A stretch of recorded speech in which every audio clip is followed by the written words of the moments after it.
आदरणीय मित्रों, नमस्कार। मैं प्रदीप पाटिल आपका स्वागत करता हूं और आपके उत्तम स्वास्थ्य और खुशहाल जीवन की कामना करता हूं तथा बुद्ध पूर्णिमा के इस पावन अवसर पर आपको बहुत बहुत शुभकामनाएं देता हूं। हाल ही में मैंने एक छोटा सा लेख पढ़ा।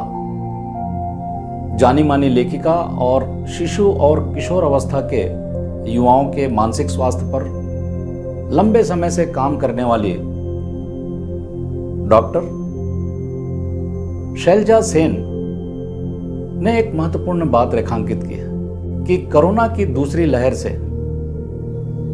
सर्वाइवल ऑफ द फिटेस्ट की जगह सर्वाइवल ऑफ द काइंडेस्ट की अवधारणा ने गहरी मदद की, जिससे कि हम फिर से जिंदगी को पटरी पर ला सके।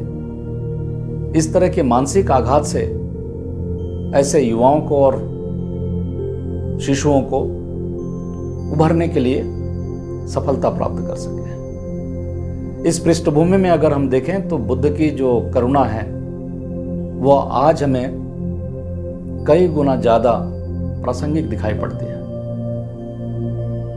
लेकिन मेरी अपनी सोच यह है कि बुद्ध की करुणा कोई कोरी भावुकता नहीं, बल्कि एक ऐसी गहरी समझ है जिससे प्रेरित होकर हम पीड़ित या वंचित मनुष्य के प्रति दयापूर्वक नहीं बल्कि सहानुभूति पूर्वक कार्य करते हैं, उसके जीवन में खुशियां लाते हैं और ये खुशियां हमारे जीवन को बेहतर बनाती है, हमारी मनुष्यता को सार्थक करती है। बुद्ध का इस संसार को जो योगदान है, पहला कि बुद्ध ने जो आर्य सत्य हैं, जीवन की जो सच्चाइयां हैं, उन्हें बेहद ही सुविचारित रूप में, सुव्यवस्थित रूप में हमारे सामने में रखा। ये 4 आर्य सत्य हैं जिन्हें हम नोबल ट्रूथ भी कहते हैं कि जीवन में दुख है, तृष्णा दुख के मूल में है, इसका समाधान किया जा सकता है और इसके समाधान के लिए अष्टांगिक मार्ग का सहारा लिया जा सकता है।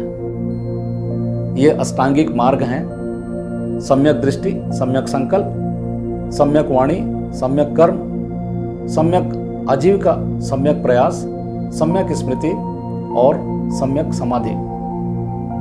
दूसरा महत्वपूर्ण योगदान यथार्थवादी चिंतन, जीवन उन्मुखी दर्शन। बुद्ध ने पारलौकिकता और रहस्यवाद की जगह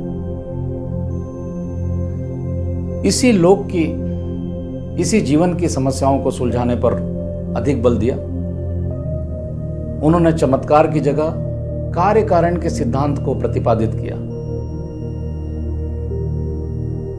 और बुद्ध के इसी दार्शनिक पृष्ठभूमि की वजह से, कार्य कारण सिद्धांत की विशेषता की वजह से कालांतर में भारतवर्ष में ज्ञान विज्ञान के क्षेत्र में अभूतपूर्व विकास हुआ।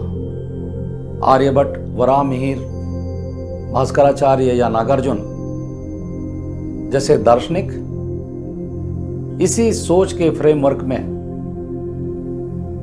ज्ञान विज्ञान के क्षेत्र में अपनी उपलब्धियां दर्शाते हैं।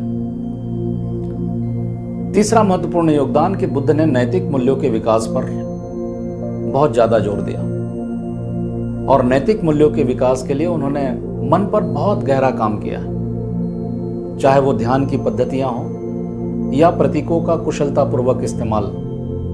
उन्होंने सार्वजनिक संवाद में, व्यक्तिगत संवाद में मन को ही लगातार उन्नत, समर्थ, स्वस्थ और सुंदर बनाने पर बल दिया है। धम्मपद में उनका एक वचन संग्रहित है, मुझे याद आता है, जिसमें वे कहते हैं कि यथा अगारम सुच्छन्नम उत्ठिन समति विज्जति एवं सुभावितम चित्तम रागो न समति विज्जति। यानी जिस तरह से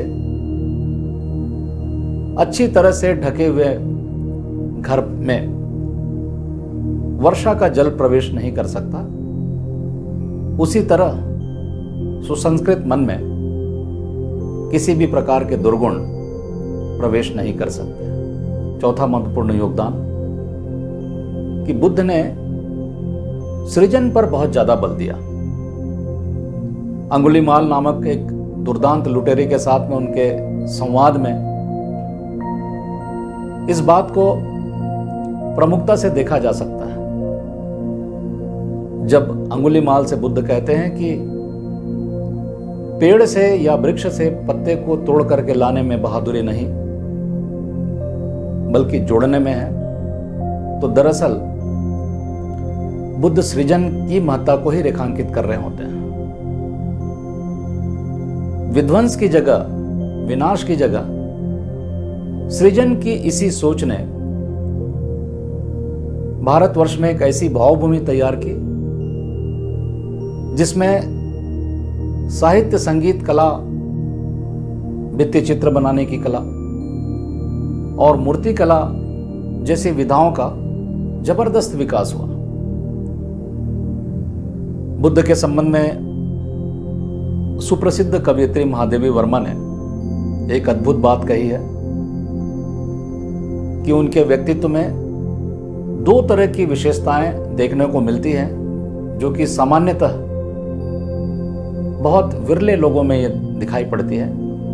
एक तरफ उनके व्यक्तित्व में कोमल मानवीय संवेदनाएं हैं और दूसरी तरफ कठोर बुद्धिवाद, और उनका बुद्धिवाद ऐसा कि जिसके सामने में आज का आधुनिक वैज्ञानिक फीका पड़ जाए। बुद्ध जब ये कहते हैं कि किस तरह से अत्यंत कसे हुए वीणा के तार से और ढीले तारों से संगीत पैदा नहीं हो सकता, उसी तरह से अत्यंत त्याग और भोग से हम जीवन को सार्थक नहीं बना सकते। तो दरअसल वह मध्यम मार्ग पर चलने का आग्रह करते हैं। एक बार फिर से आपको बुद्ध पूर्णिमा की बहुत बहुत शुभकामनाएं, बहुत बहुत धन्यवाद और बहुत बहुत आभार।